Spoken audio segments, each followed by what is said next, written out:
Praise the Lord. Are you happy? Are you healthy? Yes. Amen. You should be happy, healthy, and holy. Amen. So, ngitian mo muna yung katabi mo at sabihan mo yung nagagalak ako. Nandito ka ngayon. Amen. Hallelujah. God is good. All the time. And all the time. God is good. Yung may request dun po sa hindi kumakain na tayo po lahat ay tumayo at tayo po ay magpasalamat sa ating Panginoon. Amen.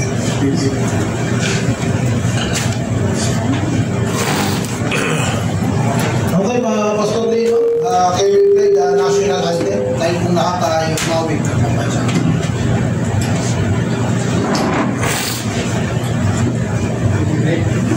Mga kababayan, ang pambansang awit ng Pilipinas.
Sabay-sabay po tayo. Iniibig ko ang Pilipinas, ito ang aking lupang sinilangan, ang aking lahi. Inuupo ako, tinutulungan, maging malakas, matipag at maral. Dahil mahal ko ang Pilipinas, diringin ko ang payo ng aking mga magulang. Susundin ko ang tuntunin ng paralan. Tutuparin ko ang tungkulin ng mamayan ng mga bayan. Naglilingkod, nag-aaral at nagdarasal sa buong katapatan. Ialay ko ang aking buhay, pagsisikap sa bansang Pilipinas. Salamat po kapatid Balino. You may be seated, my brothers and sisters in Christ, at to do our opening prayer. Siyempre tawagan natin yung kababakasyon lang na galing ng mission sa Visayas at sasama Pastor Ronnie. Pastor Ronnie, can you lead us in the opening prayer?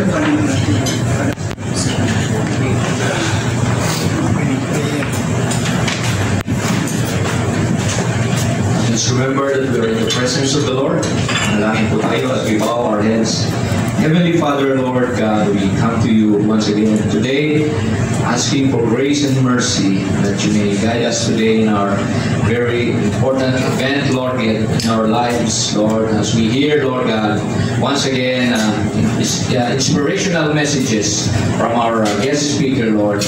May you prepare our hearts, Lord God, that we may be blessed and that we may be supporting all, Lord God, the projects of this association, Lord, and may you just comfort us, Lord God, give us peace and joy, Lord God, as we commit to you the success of this meeting.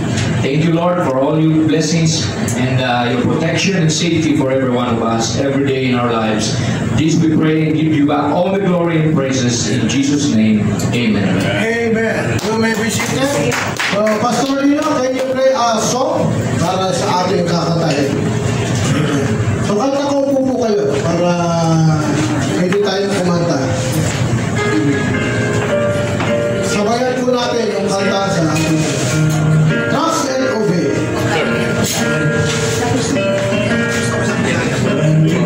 With the Lord in the light of His word, what a glory He shed on our way.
tagal na po yan. Di pa ako tao kinakanta na yan. Amen? Next song we sing.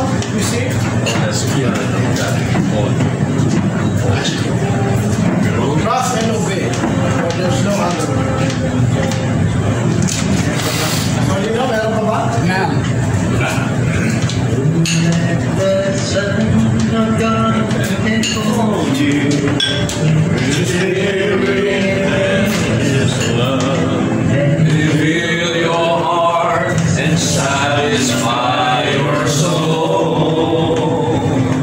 Oh, let Him have the peace that holds you, and His Spirit like a dove will descend upon your life and make you whole.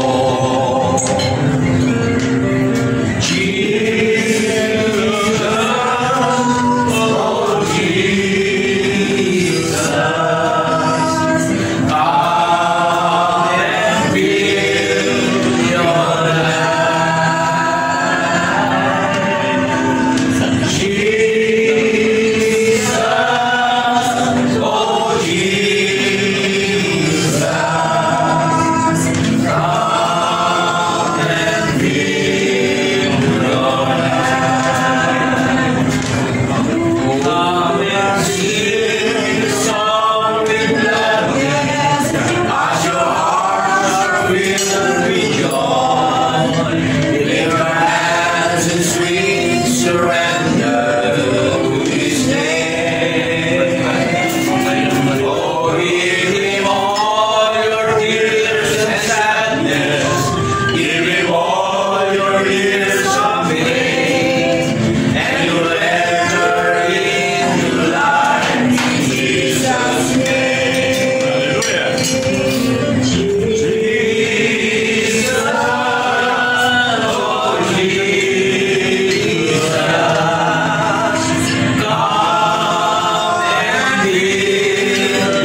kalungkutan, meron po tayong Diyos na malalapitan.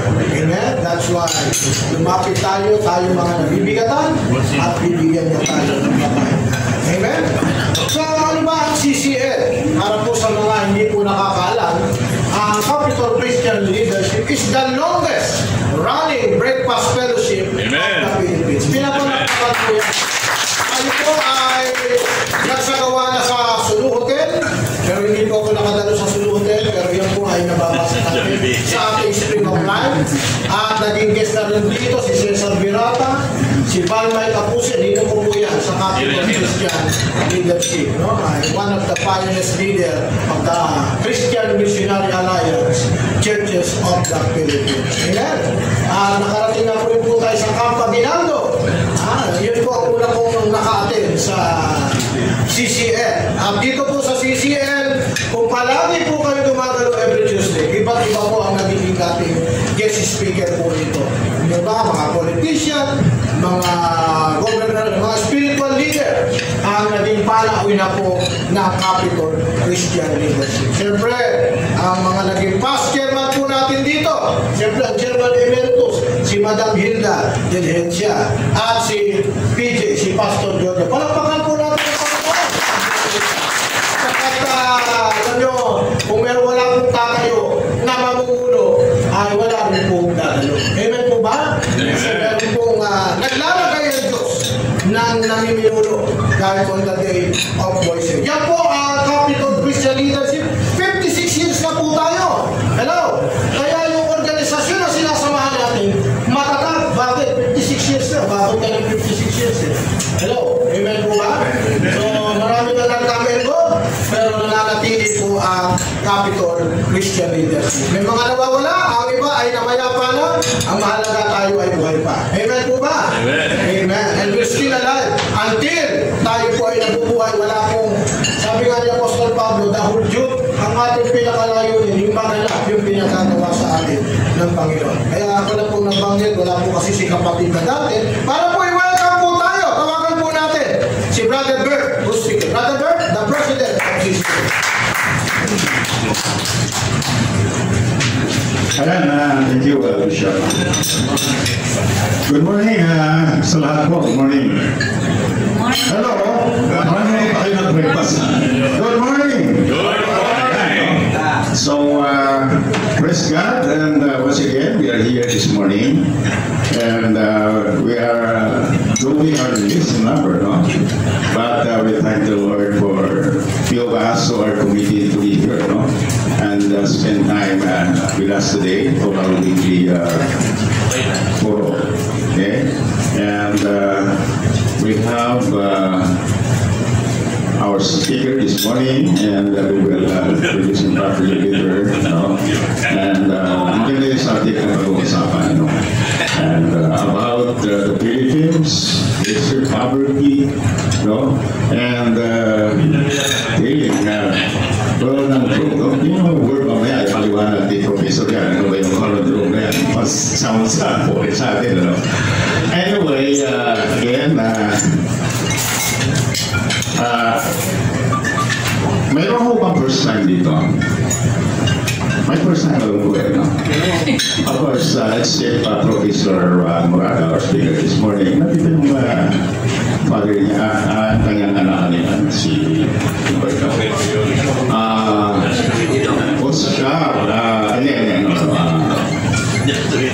Mark Morado. Ayan, si Mark Morado, no?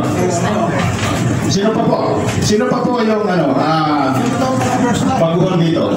Huwag po kayo mahingang kasampaman. At yung welcome to po kayo. Anyway, tawagin ko na isa sa parang hindi naman tayo. Welcome to Junakino. Yeah, of course, si Junakino nandito yan lagi. And Jerry, Maestro Jerry Gada. And of course, our brother dito, Pina Puertora, and of course, Sister Giselle Po, and Ronnie Melino, and of course, Bishop or Bishops Sherwin Zirano, and Jingle Gallardo. Ayan, salamat Jingle, magang na yan. Ayos, di ba? Oo, minsan mas maaga yan. Okay, Johnny Mirelios, Pastor Johnny Mirelios, and of course our Governor Oscar Garcia, kararating lang, galing ng ibang bansa. Ilang bansa lang yung mga bansa. Nakita ko na sa Facebook, nandito na pala. No? And of course, our PGO Photo Director, Pastor Lino Mercado, and of course, Brother Salvador Perosa, and Ernie Lagunog, our inventor. And ayan, si Ali Bulatao. Junior, ang ating barangay advocate for Hilo, no? Hilo, no? With, sino ba ito? Ayan, gusto niyo po magpahilot, ha? Physical touch, ha? Ayan, no? Oo. At pabibigyan tayo ng ano yan, langis na talaga namang tagos sa ating balat, no? Kayong marirefresh. And of course, our chairlady, our chairman emeritus, and Millie Hensha. Ayan, no? And of course, our own youngest brother, Attorney Dave Abia. Ayan, youngest of all. Ayan, no? And of course, Brother Ariel Dumlao. Welcome. Angel. Angel Dumlao. Angel Dumlao. Ayun, yan, si Angel.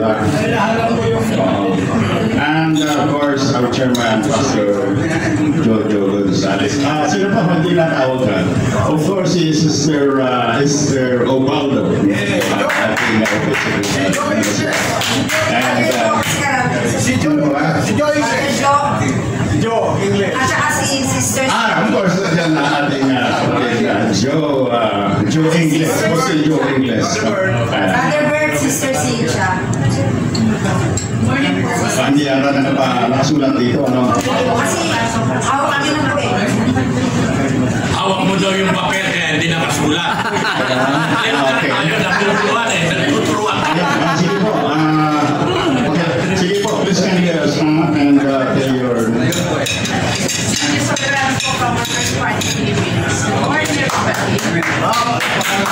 Ayan, welcome po. Hope makakapasal kayo ulit dito.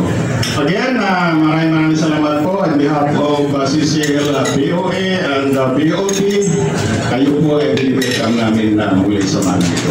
Just relax and just as we prepare ourselves, no, to listen our message coming from our speaker. Of course, next Bishop. Opo, thank you. Salamat po, Chairman, President Bert Rustique, and welcome us. Siyempre, hindi kompleto ang ating pagtitipon kapag hindi natin kakantahin ang CCL Hill. At ang mangunguna po sa atin, wala po iba, kundi ang ating Chairman Emeritus, Madam Hilda. Welcome. Sinalo tayo na taga Sambales, ay taga Masbate. Tolis, meron pa dito. Dito mayroon ka na ng upuan dito. Sa kababata nyo, hindi nyo nakikita ng Makati. Babata pa nila. Tawad siya ang battery. Tama ba ako? Mamaya magsasalita na naman ako ng babata. Ako tayo mag-awit sa CCL here. CCL here your barrier program. Okay? The program Pastor Sherman University. CCL is all about. Dito na po lang ako yung Vice President ng kanya dito marami na napakita ng mga kasana ng for the last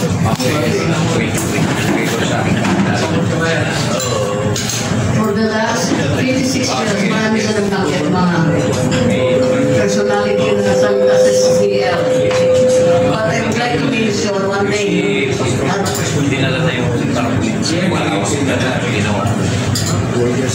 Bakit pwede ba tumahimik tayo? Kasi tandang-tanda ko, 10 years anniversary natin, ang ating speaker, tanda sa Philippine Plaza, is no other than Senator Juan Flavier. Sino ba nakaalala kay Senator Juan Flavier? Ang galing na, di ba? Who is Juan Flavier? He was the brother-in-law of our own advisor, Atty. Dave Aguilar. Thank you. Yan siya. Siya one of, and of course, some of the speakers there, hindi na nabanggit ni Bishop Sherwin at Angara, President of UP and Senator, Raul Roco, is my compadre. Of course, Grillon, Senator Grillon, may kababayan. Pinag-introduce ko natin. Remember Joe, Chairman Joe, si Joe, nagkakuan tayo doon eh. Pinakilala ko si Joe Grillon sa Philippine Plaza doon. Dala-dala ko. Kasi maraming sumisip-sip. Just ano. So anyway, that is partly ang CCL.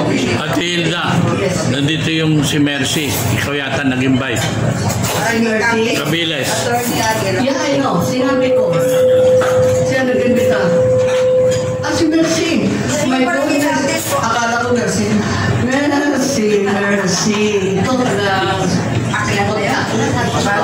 Mas batas ba? Ito very active dito sa may sinabi si Pastor. mas babi yan, mas babi. Jerusalem, ano pangalan niya? Si EJ. Kayo ka nga, para makita ka nila. Maganda, group pa niya sa Let's reintroduce yourself. Okay, good morning to everybody. Ako po si Mercy Cabides. I'm involved in ICEJ, International Christian Embassy Jerusalem as one of the board of director. Also, we are building Prayer Mountain, 12 hectares in Masbate. With 7 mountains, we're building House of Prayer. Together, intercessors and warriors of the living to pray for the peace of Israel, of Jerusalem, and other nations. That's it. Thank you so much. Ito ang namin sa UP. Every to be here. Kailangan ka namin dito. Lalo, maganda ka ngayon, lumabata pa. Okay, welcome, Mercy. So let's try to sing our nabanggit ko na yung mga personalities dito na nagsasalita, di ba? Si Grelon, si Saya, si Rocco, Magitan si Sarderata, of course, hindi yan nabanggit. One of the first presidents of Perfect Class was no other than President Ferdinand Marcos, that is in Manila Hotel. And CCL was very blessed by those personalities na hindi naman tayo masyadong garbo. Ned, first time mo. Oh, Ned.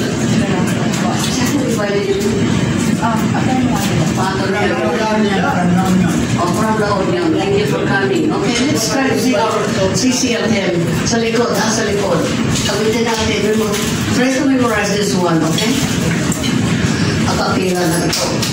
When, ready, sing.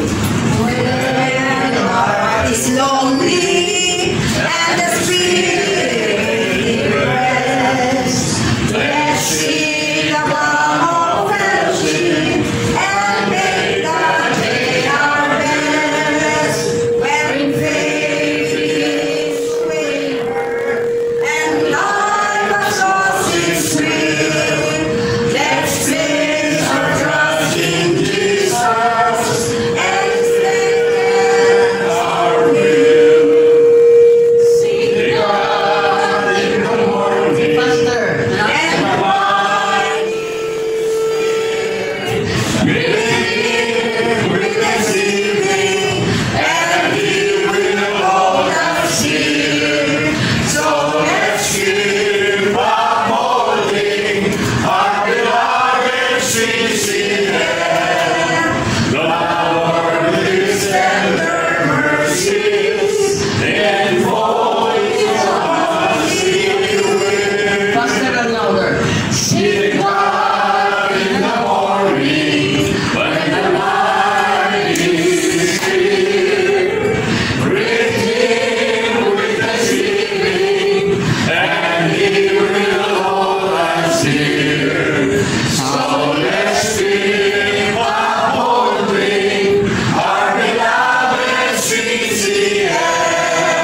in the morning when the man is here. Napakahalaga po yan sa umaga pa lang. The moment you wake up in the morning, diba? Pagkat marami pong natutulong na hindi na nagigising. Kaya pag nagising ka, nakatin ka ng CCN to complete your day. Maliwanag po yung lyric. Seek God in the morning. If we seek God in the morning, all these things shall be added. Gusto mo maging masaya ka? Seek God first in the morning. Life and death is in the power of time. Speak blessing to yourself, to your family, to your all the peoples around you. And smile. Hello. Amen po ba? Pagka nakangiti ka, nagbabibrate ka, you attract the law of God para tayo po lalo ay maging masaya. Hallelujah! Dahil nandito ang ating Pastora Mercy, tawagin natin si Pastora Mercy to lead us in our intercessory prayer. Alam ko hindi po siya nakahanda, pero kasi nakapunta po sa prayer mountain yan. Kapag pumunta kayo sa Masbate, napakalaki po ng prayer mountain ng ating kapatid.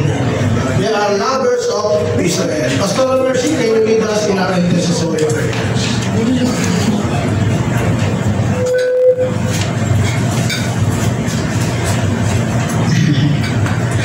So, ang soldier ng Lord is always ready.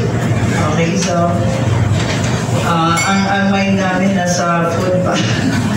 Okay, but, diba, seek first the kingdom of God and His righteousness, and all these things shall be added unto you. So, I learned that seeking God is one thing, but knowing Him is another thing. Knowing God is another thing. So, maybe this time, iba-iba yung situation natin. But, God has a promise. If you seek me with all your heart, you will find me. So, finding God is, as the Lord said in His Word, He who dwells in the secret place of the Most High shall abide in the shadow of the Almighty. So, I'm reading that verse because all of these following verses, Psalm 91, ito lang pa yung sikreto, yung Psalm 91 verse 1. He who dwells in the presence of the Most High shall abide in the shadow of the Almighty. You're spending time with the Lord, reading His Word, and internalizing His Word, and applying His Word. And all these things, walang ano. So, when I'm reading that, I came to realize that God wants us to have fellowship with Him. And that's the only thing. And maybe the reason why we are here, because we want to fellowship together with the Almighty.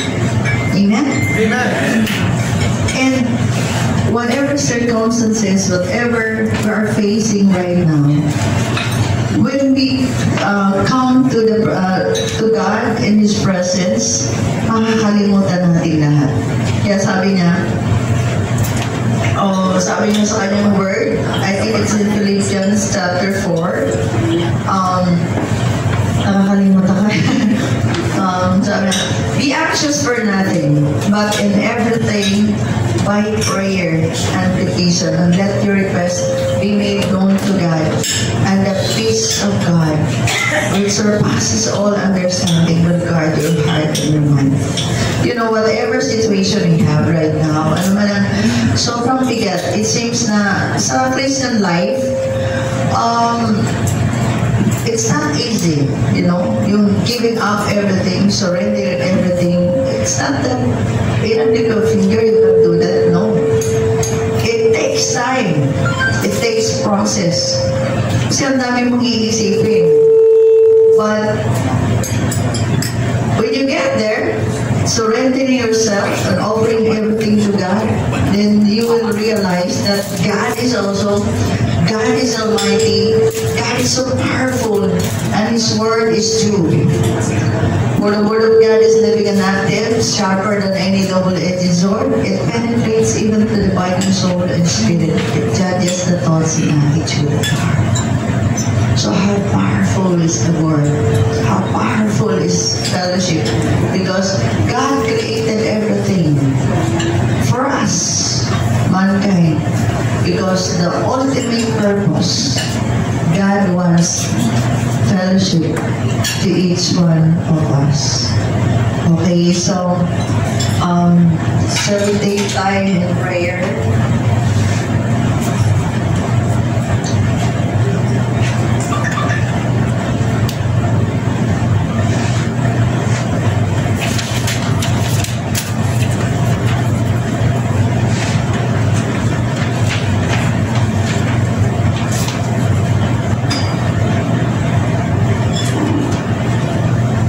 Shall we pray? Precious and Heavenly Father, nothing is accident in sight of, or all the days were written in a book before one here today. Thank you for such a privilege that we are here gathered together in your name. Father God, as we intercede our nation, the 7 pillars of society, Lord, we come before you with our humble heart. Father, as we lift up this nation, oh God, we know, oh God, that you have a great plan for this nation. We know, oh Father God, that this nation has a destiny, and you have redeemed it by your blood. And right now, Lord, let your people arise and shine, for it is time, and the glory of the Lord rises upon your people.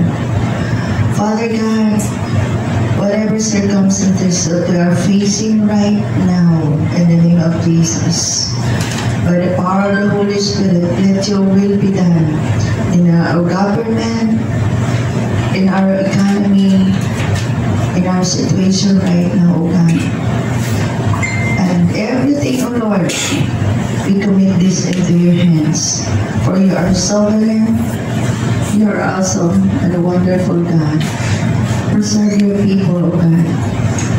And oh God, Holy Spirit, continue to move in the hearts of mankind, oh Lord.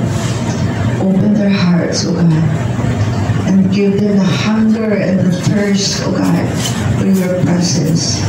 Convict the hearts of the people, oh God, and turn, oh God, and convict into you, oh Lord, for your love soul, oh God. In this moment, oh God, as we seek your face, as we pray, oh God, as we worship you, oh God, Father, in the name of Jesus, by the power of the Holy Spirit, this nation, oh God, we pray for the revival of the church.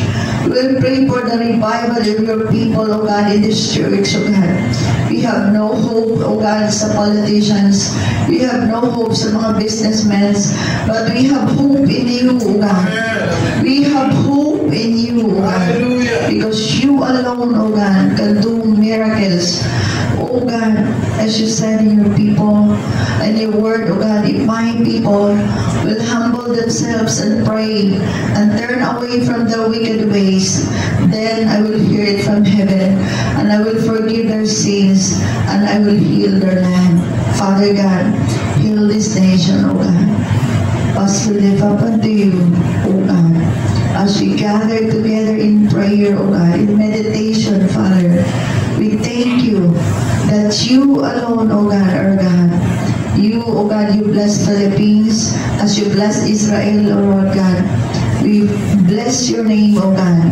We bless you, oh God. We thank you. We thank you, Lord. Bless us all together in this place, oh God. And let your presence be with us in this time. We thank you.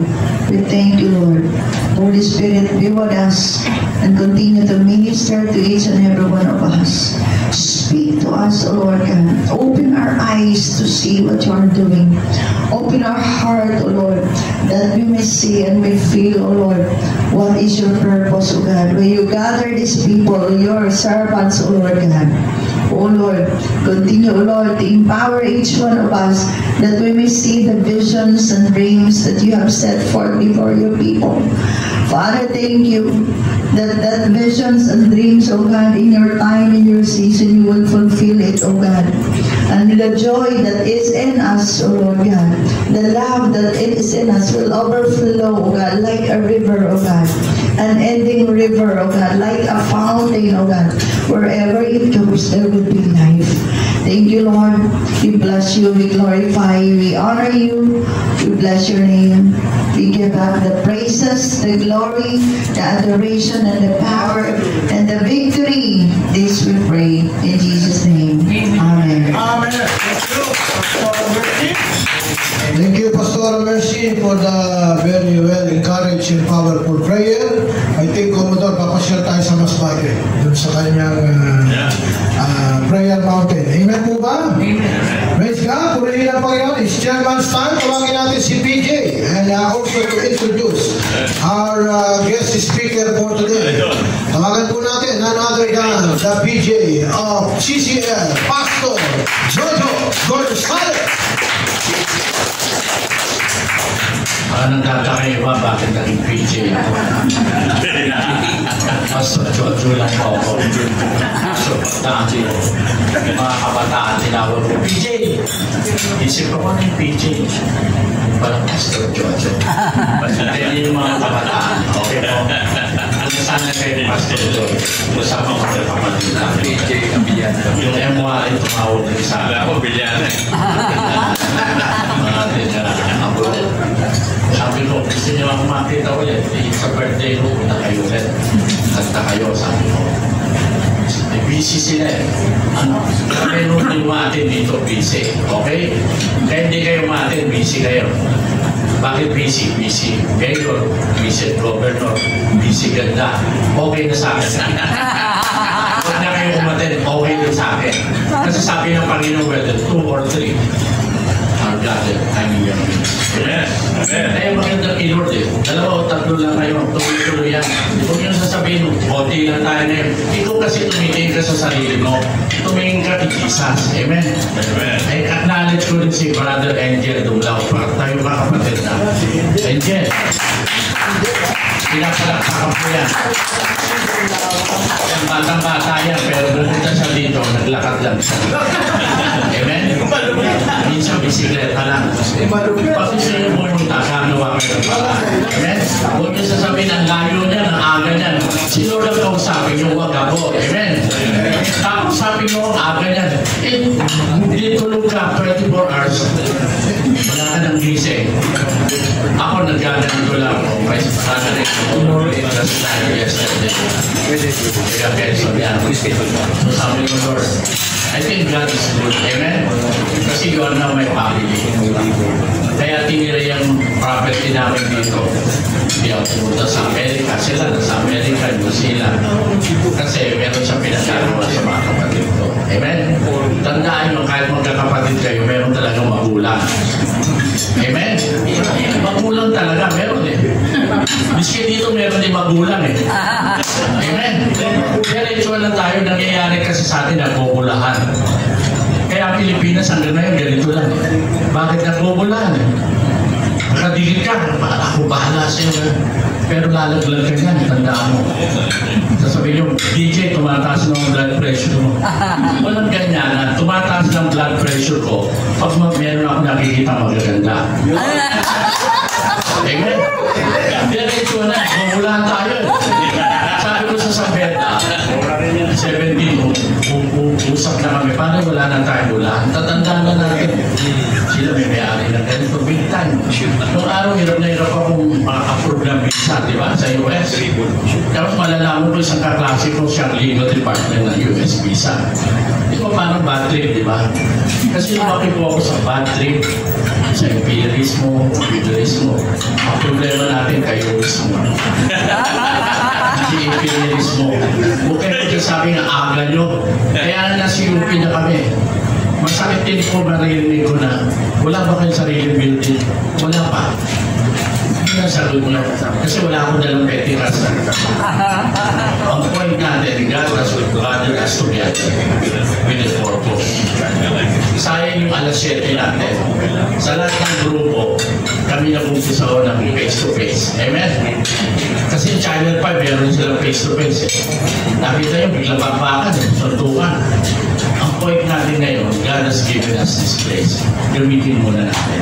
Amen? Amen. Ako nagpapasalamat ako pag makalimutan ko na lang. Ito pa yung Senior Vice President ng Workers' Party. Dating Labor Party yan, Workers' Party. Kaya lang, iniwanan ako ng ticket. Nakalimutan naman ni Jingle. Ilagay sa bag niya, mabigat na ako. Baka meron pa kayo ticket dyan. Sinsa tayo pala. Tsaka si Orly. Baka mamaya, tapos ni Vice President. Itong ticket na to, it's a field. Kaya lang sa laro yun yan. So, hindi ko alam kung magkano ang kwenta nila. Magkano ba yan? Ticket? Magkano? Ay, okay lang. Kayo na mag-usap. Kasi karamihan dito, miski sa Faith Baptist kami. Ang dami rin hindi nagbayad. Diretso na. Huwag tayo magaganyan, hallelujah, praise the Lord, mahal na mahal ko. Paano may bayad eh? Diretso mo. So ngayon, tayo nagpapasalamat. Yan dito sa Senior Vice President. Hindi kasama ko yan. Pag sinabing sama, nung araw kasi, the region, the poorest region in the Philippines. Yan ang sinasabi sa sama eh. Pero pag narinig natin to, paano matatalino rin di kasama? Kasi sa kabila kami, dulag late. So again, let's welcome our very own, our kapatid, Professor Oscar Gorado. Sa March 8, nire-relaunch lang namin ang One Vote. Hindi na po sa Citizens Arm. March 8? June 8. Kasi birthday. June 7 pala. June 7. Birthday ko kasi June 27. Pero ito, June 7. Meron kami kinuha sa kwarto dito. Good for 80 people lang. Pero it will cost you 1,000. Mga kaibigan natin, pali po na. So Ken, Professor, take it away. Happy. Amen.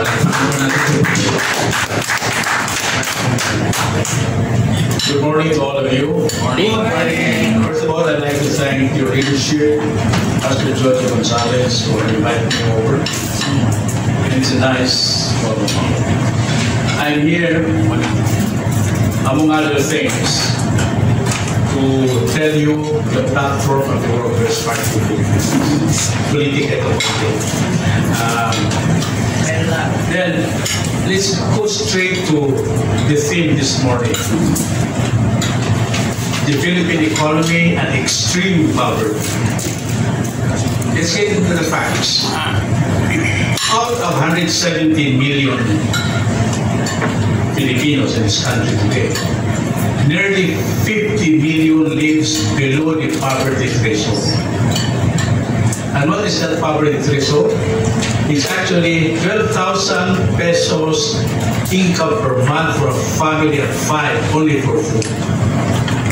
That's not my statistics, that's NEDA. I got this from the Philippine Statistics Authority, which is a unit of NEDA, the power for economic value of this country. I always tell myself as a Samarino, mahirap pala, no? 25 million actually lives below the 12,000 pesos per month income. The average monthly income today across the country is 18,000 pesos per month. And that is way below the threshold. I would tell myself, even if we double the 12,000 to 24,000, that's still poverty because yung sinasabi ko, food lang at saka basic needs. Wala pa yung shelter, education, etc. etc. So I always tell myself in the party, I mean, Cynthia's, Orly, there must be something wrong with the economic policy of this country, not only today, but from the time the Commonwealth government took over. Therefore, we have to develop our exports. Because the only way to drive the economy is to sell outside. Listen to this. We export, as I speak, $70 billion last year. 50% of that was contributed by OFWs. In other words, we're exporting people, we're not exporting products and services. There might be something wrong. We are an agricultural country. 70% of our population lives in the countryside. But the contribution of agriculture to GDP, GDP means the gross domestic product of the country, that's the amount of money and resource that's taken out of the country, is only 10%. 65% is services, 25% is industry. So mali din ang trajectory ng ating policy. Dapat ang ating policy as a country is towards developing agriculture for export. We are not exporting commodities. We are exporting human beings. There's nothing wrong with that because ang ating mga kaibigan ng FW are really working very hard. We have 3.5 million people across the world. Ang ating balance of payments issue, what is that in economics? We import more than export. So may negative palagi ang ating budget.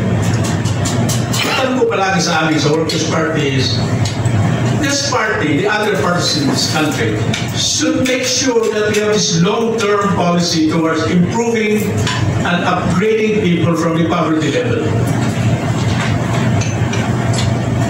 Ngayon, merong panukala na gagawin 150 per day ang salary across the country. But the other issue is that I'd like to share with you is that ang ating utang, we have a 477 billion GDP, US dollars. Ang ginugugo nating bansa is 477 billion US dollars. Ang utang natin doon is 65% of GDP. Wala problema yung utang, pero wala tayong pambayad. Wala tayong pambayad. Ang ating source of income as a country is more taxes, and more utang. We borrow so much, borrowing is good, basta nakakabayad lang. But the money that have to pay our debt should come from industry, come from agriculture. You drive across this country, and soon I will be traveling across the country because the Workers' Party has told me to do so. Wala siyang industry. Ang industry natin is in Calabarzon with 18 million people, in CR with 15 million people, and Region 3 with 16 million people. So in tatlong regions, comprises, which is 42% of the population, delivers 70% of GDP. So mayroong compactness sa area. Kaya maraming migration from the provinces. Therefore, ang aming philosophy is move the development of the countryside. How you do that? It's not easy, but never in the history of this country where they say we have to develop the provinces. We have to develop Samar. How do you develop that? Let the big business spend in Metro Manila. Invest money in Samar, in other provinces, but one condition. You will not pay any taxes for 5 years for as long as you create jobs in the provinces. Para maiwasan yung movement ng tao into the metropolis. Tanong ko sa inyo, hindi ginagawa yan. And what I'm telling you now will never be said by a politician because yun ang gawa ng politicians eh. We have no leaders in this country. What is the difference between a politician and a leader? A politician only thinks about the next election every 3 years. A leader thinks about the future generation. With long-term projects. No political party is doing that. And let me be blunt with you. This country has been run by political dynasties. There is nothing wrong with political dynasties. They are good families too. The worst part is when you control power, both political and economic, at the center of that political vacuum, you have a problem with policy. Do you know that we have over 300 political parties in the country today? National, regional, and local. Sabi ko sa amin sa partido, may problema talaga ang bansa natin. We have more parties than principles about the party. I always like to quote this phrase from my old friend Tagiwalo of UP here. And he said, Oscar, political parties without principles is impotent. Reverse that definition. Principles without political parties in it is just you're passing through fantasy. Therefore, we have to elect people in government who thinks about the future of this country. Amen. Amen. And what's also God-fearing, I like this forum because everything should be built with the power of the Lord. I told you in the last meeting that a talent of a person, a talent of a leader, not comes from himself and the school he came from. It's a power and a gift of God. We have to share it as you traverse this country. Ang mga leaders natin is yung embedded sa faith. Religion is different from faith. We have variants of religion, but if you have a solid faith in the Lord that you have not seen and believe in it, you'll be okay. Isa pang photo. I'd like to converse with you after this. Siguro mga 10 minutes lang because when I teach, I really don't teach. I don't lecture. Boring and lecture. But one more point. Itong bansa natin, may problema malaki. We spend more than we earn. So mayroon siyang budget deficit. Pag may deficit, panay ang utang, panay ang repair ng mga kalsada. Dito nga may sinasabi, sa Japan, the roads are repaired in 6 weeks. In Taiwan, in 6 days. Sa Pilipinas, it's repaired even before the got started. Repair na. May problema. But I'm telling you, the problem of this country is corruption is a problem. Mismanagement is a problem. Inefficiency is a problem. But our problem really is extreme poverty. 50 million out of 170 Filipinos pinag-iikaws mabuhay. We need industry, we need jobs. We need a leader that projects into the future by putting out policies that will be reflected upon in the future. Infrastructure. Di ba sa atin, bubulahin tayo, maraming skyway, maraming blah blah blah. But that infrastructure should have been misguided because it has been built in the provinces where there is economic productivity. Ako po taga-Northern Samar. Ang simentado lang sa amin, yung from Allen to Lawang, which is 100 kilometers. It was built by the Australians. It was built by the Philippine government. Pero sa labas nun, wala na. Therefore, ang infrastructure development should really be intended towards developing industries in the provinces. We are all traveling across this country. I just came from Baguio and my Pedro attorney again. I am half Ilocano. My late wife is from Rosario, so I go there more often. Isang linggo, nagdaling ako sa Lodyo, sa atin. Ano? Walang industriya eh. Malaya, sa Planeta, sa Pangasinan, Maisan. So sabi ko, there is something wrong with policy. Now, don't ask me if Bongbong has that policy. I tell you, this country was mismanaged from the time it was built. I agree. From 1935 to the Commonwealth period. Anyway, mamuliti ka na ako rito ha. You look at the names from the Commonwealth, kung sino nag-run yan. There's nothing with the names. Quezon, Rojas, Osmeña, Quirino, Yulo, Garcia, Macapagal, of course, the Marcoses, there is a new species coming out here.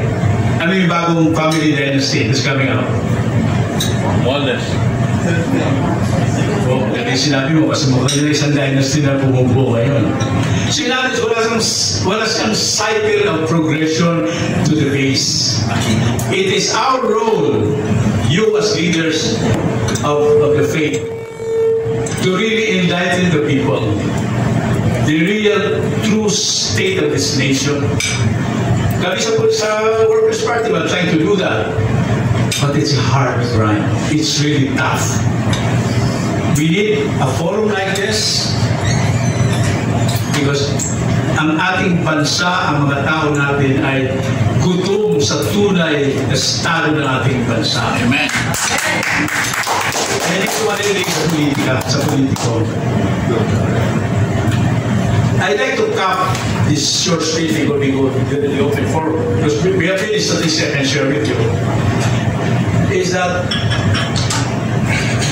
itong 300 political parties has to be reconstructed.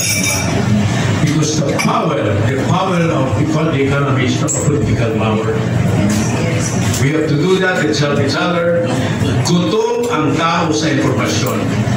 Last week I was with Christian Monson, the former Comedy Commissioner General ng PhilHealth. Sabi sa akin, Oscar, wala nang EDSA 1, wala nang EDSA 2 na mangyayari sa bansa. Why? Because EDSA 1 and EDSA 2 failed this country. Dapat saan nagagaling yan sa atin? Sa grupo ninyo, sa grupo natin. Para muli mabuhay ang vibrance and direction ng ating bansa.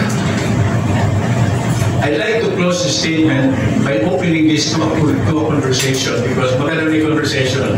So I might have a chance to shoot out some more statistics. There's a lot of things that we can talk about. Thank you so much for your time. Let's open this avenue for discussion. Okay, thank you very much, Professor Oscar. Very interesting. At before we go to our question and answer, let's have an opening. Amen?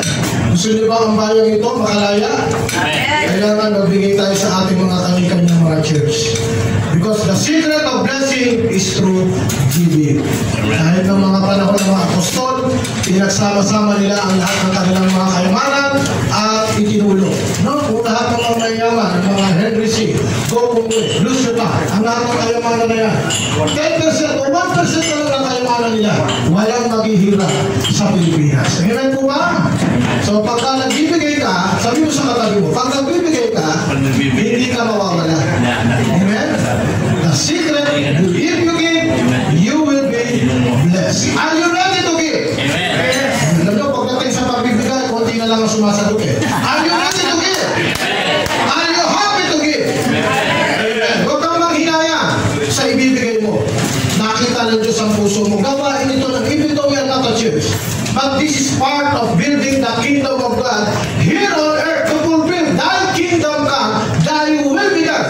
Tayo yung mga mukha na yan. Yan din ang makikita mo sa langit. Tayo po yung magkakasama din sa langit. Amen? Okay, kulektahin natin. May offering. At tayo pong lahat tayo magbigay. Let's sing a song. All my life you have been faithful. All my life you have been so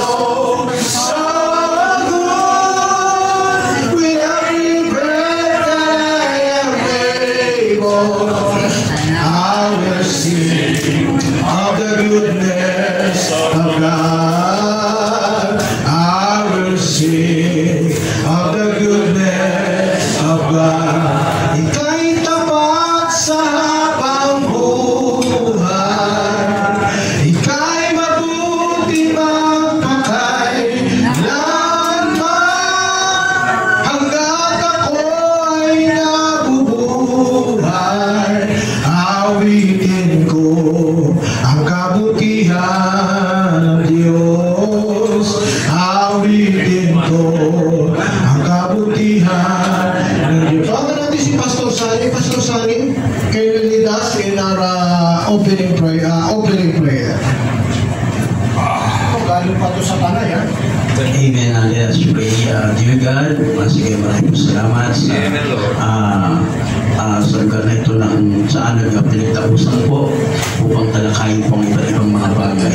Sa mga nagbigay ng kaloob, Panginoon, ay balik po sa kanila ng 60 dito umahaba upang sa mga susunod na mga pagpupulong ay makapagbigay po sila para po sa gawain na katulad nito. Salamat po, Panginoon, sa ilan po natin papuli. In Jesus Christ, may name we pray. Amen. Amen. Praise God. Palakpakan natin ang Panginoon. Today, the topic is the Philippine economy and extreme poverty. So, thank you, Professor Oscar, for very short ang kanyang paliwanag, pero hindi pa ako natatawag, marami na nagtataas ng kamay. That sounds to be that at bumaba ang sila.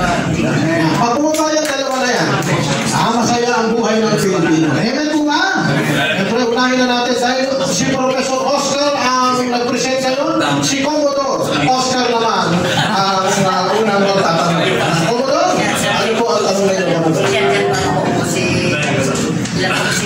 Dito lang po kayo. Ako, parang nasa hot seat kayo. Ang tanong ko lang po ay nasabi niyo po kanina tungkol sa dynasty. Yung po bang dynasty ay malaking kabutihan para sa ekonomiya po ng ating bansa. Kapag sa nakikita po natin sa sistema ng ating politics, dynasty is getting serious or severe because if we consider a dynasty in one political clan, then the economy or the income of any particular city, it might fall under the control of the dynasty. Ito po ba ay malaking epekto sa ekonomiya ng ating bansa? Una po, pangalawa po, yung po bang napakaseryosong traffic na nangyayari dito sa ating bansa na ang EDSA ay nagiging national parking ng ating syudad.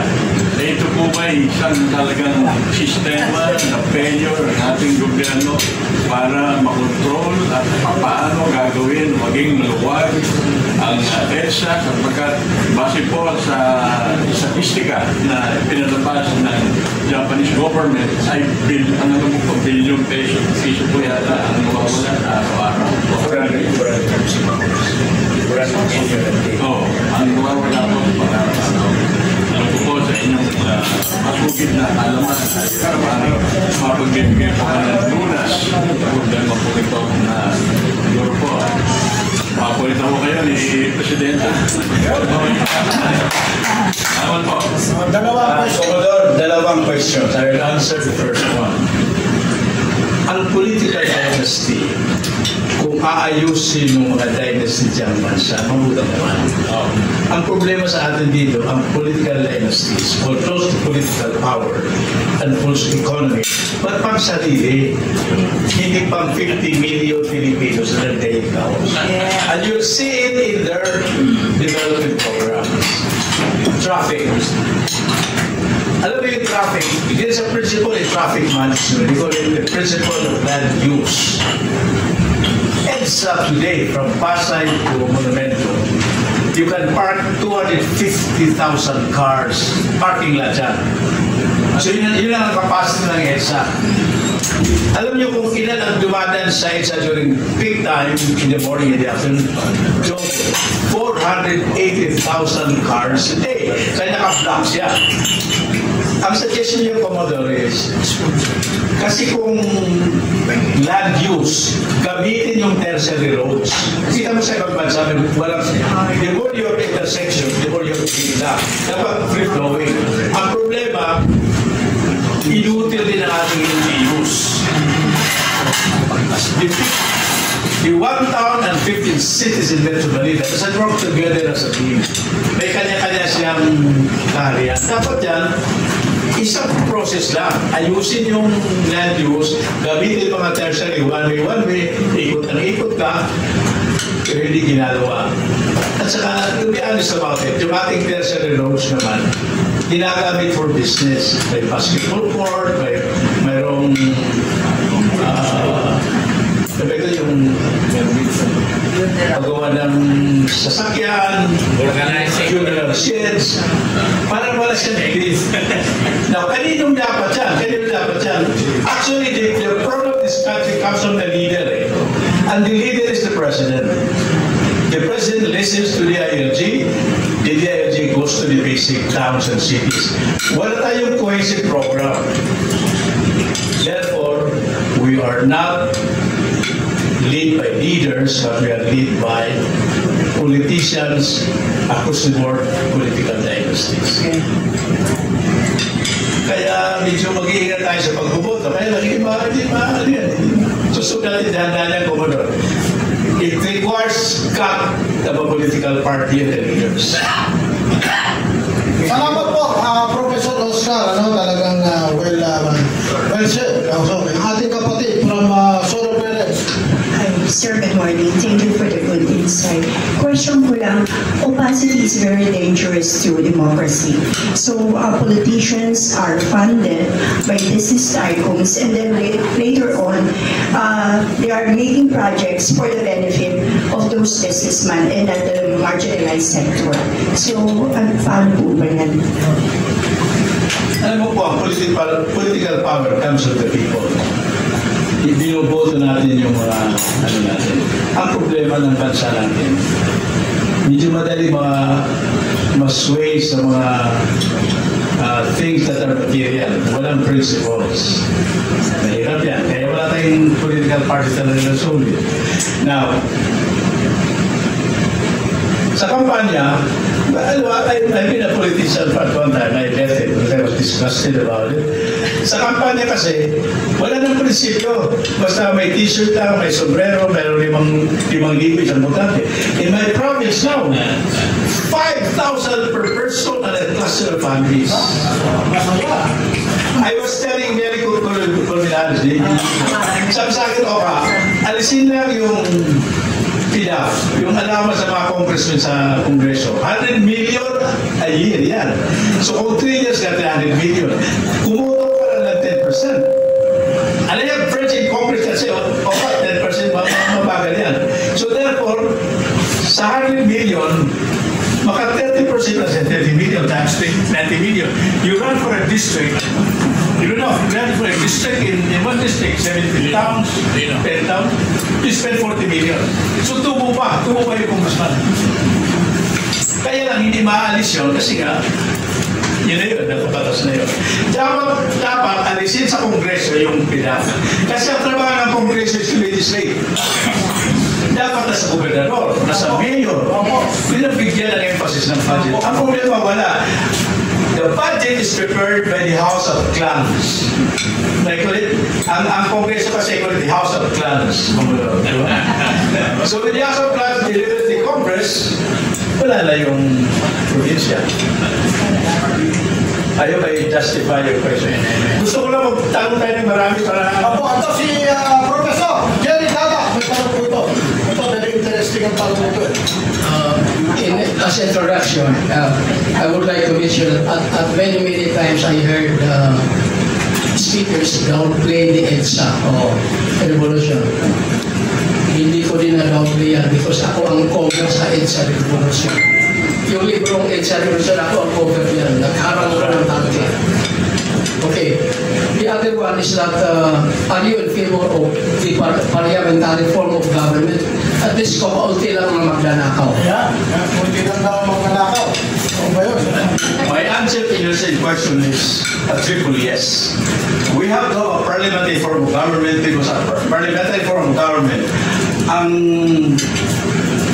agenda is done by the party, hindi by persons. Ang problema sa ating bansa, parang mistiso. Di ba naman presidential, parliamentary, dictatorship, democracy. Parliamentary form of government is the best form of government in this world. You know, kanina in the news, the Conservative Party in the UK is under pressure. Labour is coming up. Dahil nga mayroong So, sir, gusto ko yung parliamentary form of government. But not with Tambaluslos, Hindi na si Tambaluslos ang Prime Minister. Well, ang problema din sa parliamentary form is that wala masyadong deep understanding ng mga tao sa issues of the country. So, nasuswinging konti. At saka hindi pwede natin sa atin ngayon 300 political parties ang pwede tayo sa Consanto. So, that's a good good struggle, but I am with you. I am with you.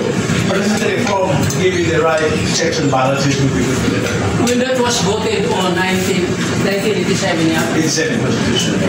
Davide happens to be my doormate dito sa UP. He told me that there was one difference between parliamentary and our system of government. Because of Salonga. Si Salonga ang bumoto sa against parliamentary.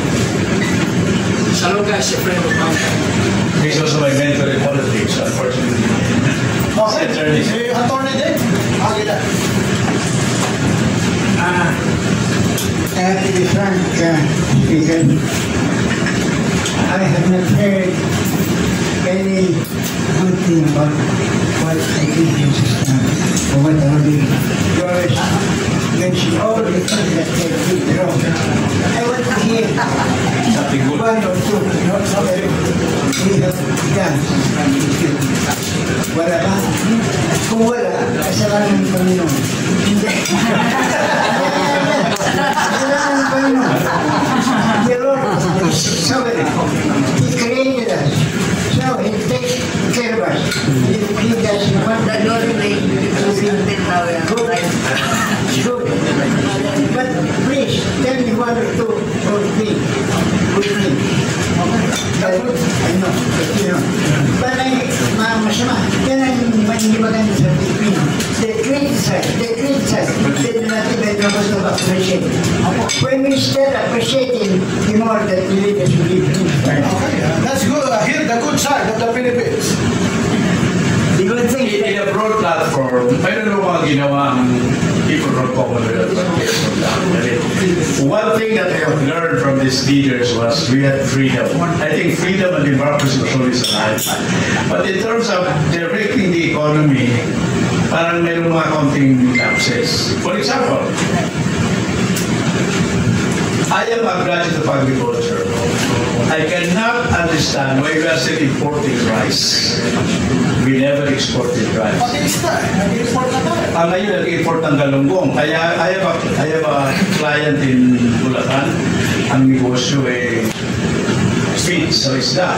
No? Bangus, tilapia, shrimp. Bumabak sa kampenta. And I was in a meeting last week. Dahil nga, the importation of fish na liberalized. Yung galunggong is coming in, I don't know from where. So yung problema ng bangus, bumababa. But that's something that, but to answer attorney's question, there are many issues na nagawa na ating good side. Kaya at the end of the day, sir, yung extreme poverty ang aking tinitingnan palagi kasi yun ang effect ng ating mga policies. And we are 170 million. Today we are increasing our population by 2.5 million a year. There are many education that we are doing well in education. I think the current national defense posture of this country is good. But I'm just telling you about the economic implications of the policies that has been done, not with Marcos, but along the years of the Commonwealth. And I'm sure you're part of this whole struggle. Mayroon naman, kaya na po, attorney, hindi tayo competitive sa ASEAN. We have 11 countries in ASEAN.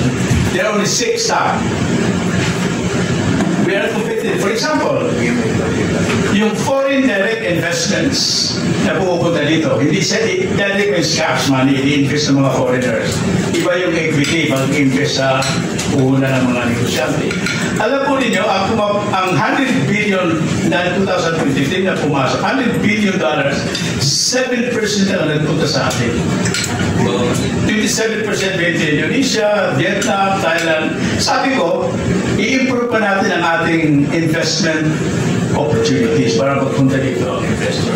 Because the trigger for development is actually private capital. Pag hindi, ang gobyerno kasi wala masyadong kapital yan kasi ginagamit sa infrastructure, salary, etc. Ang sagot ko sa iyo, actually, mayroon naman. Kaya mas maraming hindi tama sa mayroon. Ano na mayroon naman? Yung freedom natin, that's something that they have to whisper to because in other countries, Malaysia, Indonesia, they are controlled. We can set up the things with this country too. Malaya sila nakakapag natin. But many countries invade the Philippines. That's why there are many investors now. But that's not the problem. What the church expect of us is to continue what I did. What did Jesus say? Share the gospel, share the good news, share salvation. And what is the Philippines? We have hundreds of countries are happy what the overseas workers are doing. Sharing the gospel with the children. Yan ang good news. When you do something for the Lord,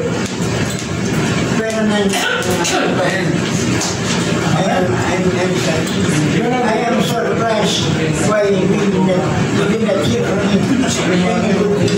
You should start appreciating, because when you are appreciating something, you are appreciating God. When you criticize, you are criticizing God. Please, that's the way to criticize. Let us appreciate each other. Thank you. At yun po okay, bago na si Pastor Mercy muna, ladies first. Galing pa ng mas bati po. Okay, so good morning po, Pastor Steve. Ang question ko is, you talk about leadership and we are led by politicians, not leaders. In a present situation right now, me as a naging politician ako, I run for governor, mayor, and nag-serve ako as barangay captain. Natapos lang yung term ko last October. So, marami akong kwento na kung saan it might be, ma-realize natin what is really happening in the ground, lalo na sa grassroots po. Para sa situation kasi natin ngayon, yung sinasabi mo, binoboto kasi ng tao yung hindi tama. But sa experience ko, ang mga nasa pwesto, na perfect na kasi nila yung manual at saka automatic because yung Smartmatic kasi by bidding. So when I ran for mayor, in-expect namin panalo na kami kasi last na grand rally namin, we gathered about 14,000 people and batante namin is siguro 90,000. So, but after a day, talo ako. So, doon kami nagtataka, bakit natatalo ako palagi? And then, yung tao, talagang as in, umiiyak sila. Sa'yo na talaga. Pero, wondering, bakit talo ako palagi? Nakatoys ako pero bakit natatalo ako? Then, there was one time na when I ran for governor, may lumapit sa akin from Comelec. Diniscuss sa akin kung paano yung dinadaya. Pinipid kasi yun. So, depende po sa number sa voters, ilang barangay. Tapos pinoprogram nila, halimbawa itong barangay na to, kung malakas ka, papanalungin ka. Anyways, mas naniniwala po ako doon. Sa experience ko kasi, umupo ako ng barangay captain noong when I was there. So, talaga ino-observe ko kasi medyo, bakit hindi ako nananalo? So, during that time, yung manual na perfect na rin po nila kasi yung mga politicians po na nakaupo ngayon, they're engaged sa mga illegal fishing, illegal drugs, everything that is illegal. So, ang ginagawa nila, meron po silang ghost employee. So, being a barangay captain, alam ko kasi yung mga sistema. Halimbawa, ito, 3 household. Alam nila kung ilang botante. So, maglalagay po sila ng isang ghost employee. Sinisweldohan po nila yan monthly. And then, yung 50% of the total income from the illegal, papunta po yan sa mga ghost employee nila. So, may 50% pa sila. Plus, kukurap pa nila doon yung pera sa munisipyo or sa probinsya. And then, during election naman, iloloan nila yung munisipyo, iloloan nila yung halimbawa, ang INTA kasi ngayon, National Tax Allotment, iloloan nila halimbawa, ang example sa isang province, ang INTA is 1.2 billion. 1.2 billion nilaloan nila. So yung half of that, ipapayad nila sa COMELEC, and then half of that, mapapansin nyo, hindi na sila nangangampanya, ilalagay na lang nila yung carpooling doon. And then during the time of election, kasi hawak na nila yung mga ghost employee nila, kinukuha na lang yung list of voters. Pagkatapos, during on the day of election, halimbawa, yung kalaban nila bumili ng 5,000. Tapos, dadagdagan nila yan maging 7,000 para sabihin, kasi talo sila sa pera, kaya talo. Pero ang katotohanan, ang ginagawa nila, yung kung sino lang yung tao talaga nila, na ghost employee, yun lang din ang bibigyan nila. Kasi I was the barangay captain during the time. Tapos sabi ko, paano yun? Nakalista yung mga botante na bibigyan nila ng pera. Sabi niya, hayaan mo na, panalo naman na tayo. So, itong problema talaga ng bansa natin, kasi nung mag-run ako ng sabi ni Lord, ipupull out mo na kita dyan. Ngayon, nakita ko na ang pag-asa talaga ng bansang ito, yung mga Kristiyano na magkaisa tayo. At nakita ko rin na ang Kristiyano magkakaisa lang sa prayer. Kasi pag yung ganito, maraming mga arguments. But when we come together in the presence of God, then discernment and everything. And I think that the hope of this nation is not yung politicians, kasi I was there. I've been in the business also for 20 years na sa mining industry ako. And then nakita ko rin yung economy, kasi I'm attending mining convention sa iba't ibang bansa. So nakita ko yung Philippines talaga kung ano yung meron siya. But truly enough, yung sinasabi mo, na yung bansang ito, kailangan talaga may umupo na talagang yung concern niya is yung may vision siya na what is really the plan of God in this nation, for this nation, na yung alam mo, it takes sacrifice kasi when I was a barangay captain, grabe yung ginawa kong project, lahat ng mga equipment ko, lahat ng mga tao ko sa Paramount, binaba ko pa dun Alam mo yun, in the election, hindi na nila maalala yun. Kasi sila, bayad sila monthly, and then ang aking mga appointed officials, inoperan din ng mayor na maging ghost employee. Magkano lang tinatanggap nila sa akin na 1,500 yung kanilang salary, not salary, is honorarium sa barangay. Then kung kalaban mo yung mayor, o-operan yun monthly din. Halimbawa, okay, 1,500, I will double that kasi lahat ng mga illegal hawak nila. So nung nakaupo ko, talagang pinagtulungan ako ng mayor, ng congressman, lahat ng governor, kasi para magmura lang ako kasi nakikita nila nagpo-prosper yung ito.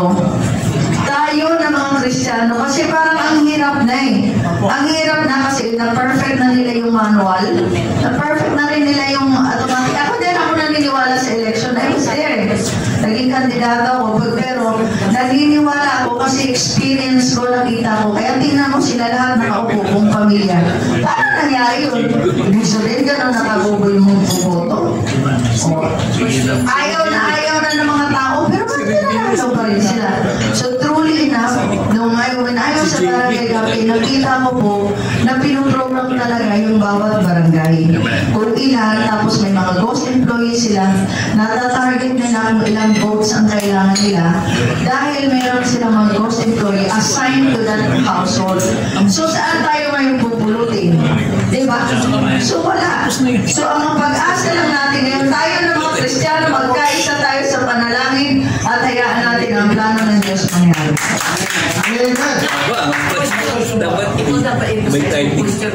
Okay. Ang question ko sa speaker natin ngayon, paano natin resolbahan na magkaroon tayo ng sinasabi mo na politician leader, but a leader with principle, and he will embrace the plan of God in this nation. A politician and a statement. What is the difference? Paano natin ilagay? Yung mga nasa pwesto, pure democracy, is elected by the people. Ang core issue is tao. And I agree with you that we have lost values on the ground. Wala lang faith values, ang values natin material. Yung sinasabi yung I think, but it's a hard fight. The only way to do that is do it through a group like this and spread it out very fast. Kasi kung tayo lang, hindi ka na, kami natin kung ano yung spread out all over the country. Are you in Cebu? Are you in Bacolod? Are you in Davao? Are you in my province? That kind of vibration can help this country. Na wala na tayong value system. Material na lang ang ating value. Wala na yung panahon ko na 6 o'clock sinanay, nagdasal na kami. Wala na yun, nawala yun. With technology, with the cell phones, nawala yun. That has to be Okay, balikan natin si Commodore Oscar. Commodore, ano po tanong? Question ko lang po ay ilang porsyento po nawawala sa Kabanong Bayan dahil po sa corruption na nangyayari? Pera ito. Pangalawa po, ay ito ay nakakalula talaga sapagkat never in the history of Philippine politics that a certain congressman was able to garner 51 billion in a matter of 3 years while he was a congressman in a very small district. And then another one also, in a matter of 21 days, she was able to spend 151 million on his intelligence fund. Hindi na po sagutin yung walang to kasi baka maano tayo. Corruption is an endemic problem in this country. Sa public works, this is all driven by statistics. Ang balita ko, si Ting Jaime, remember Ting Jaime, the old public works secretary ng he left. Sabi sa akin, he was my teacher, sabi niya, 30% ng public works project goes to corruption. 30. Mukhang ano pa kayo, may yata yung calculation na yan. But it's a problem that we have to deal with every day. But tama po kayo, yung grupo ninyo. For as long as you have lost the values, the true values that is driven out from God, this country and this world will self-destruct. You know what, America, between Biden and Trump, I have a feeling Trump will win. But where are the values? Where are the values? Here, ganun din eh. Now, ang value system should also come from the family. We have also lost that value system within the family. Diba? Conversation, yung cellphone is something that has, but kailangan natin yun, kailangan naman natin yung value system. And value system which is not religious, but strong faith in God.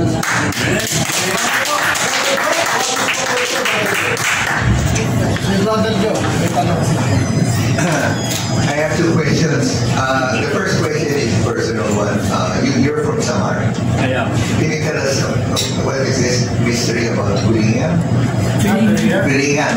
Biringan is illegal. Biringan. Yung lumabas sa ABS-CBN na meron parang invisible na in Samar. Wala akong data niya sa My second question is I belong to a religious group who made a scientific the root cause of extreme poverty is the family. So most of the families that have most of the families that have no strong family produce the poor and extreme poverty. What is the other cycle of poverty? So maybe one solution for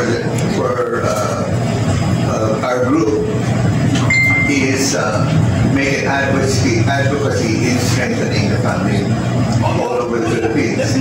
Okay. Then the third question I have is, since you belong to a political party, how can one vote natin? One vote at saka CCL. How can they,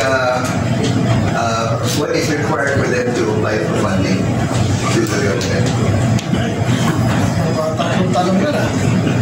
You have three questions. I will answer 2 and 3. Kasi yun muna din kung saan extreme poverty is actually, this is a controversial issue. 4 P's Alam mo yung 4Ps? That's 106 billion pesos allocated in general preparation fund. Alam mo ang 4Ps, ang beneficiary is about 5 million families, 5 million people, 20 million families, receiving at least 800 pesos a month. Dole out. Technically, I manage that because dole out siya, may political, ano yan. But hindi maalis sa comprehensive yung 4Ps kasi ng buhay nila. I think we have to advocate 4Ps kasi is a provision of the 87 Constitution. Mahirapan tayo dyan, but we have, I can help you, we can help each other. Yung sa third question mo, yung third question ng alliance ng Vote 1, at that we in the Workers' Party is willing to come back to an alliance at the base, Our election is just 12 months away. 6 months before October, we start building the country. We can do that. Let's sit together, define the core principles, we work it out, and we help each other. And let people win in certain elections. Not all. Mind you, we have 87 provinces, 1,489 towns, 145 cities, 250 congressional districts, and 79 party list representatives. That's not a work for us. We work together. Pagkapanalo tayo ng isang group or a governor or a congressman would shout out in the halls of Congress and power that this is the priority of the party, which is improving the value system and the value. My God, we've lost that basic values formation at home. Salamat po. At praise God, at mukhang marami pa gusto magtanong pero wala na po tayong oras. At ang anniversary ng 127th anniversary ni Bonifacio Recovery Concert. Kontakin nyo lang si Brother JJ Dada para po dyan. So tawagin natin ang mga official. Alam ko meron pa kayo mga tanong, huwag po sasamaan loob ninyo. Ay kausapin na lang ninyo si Professor. Magandang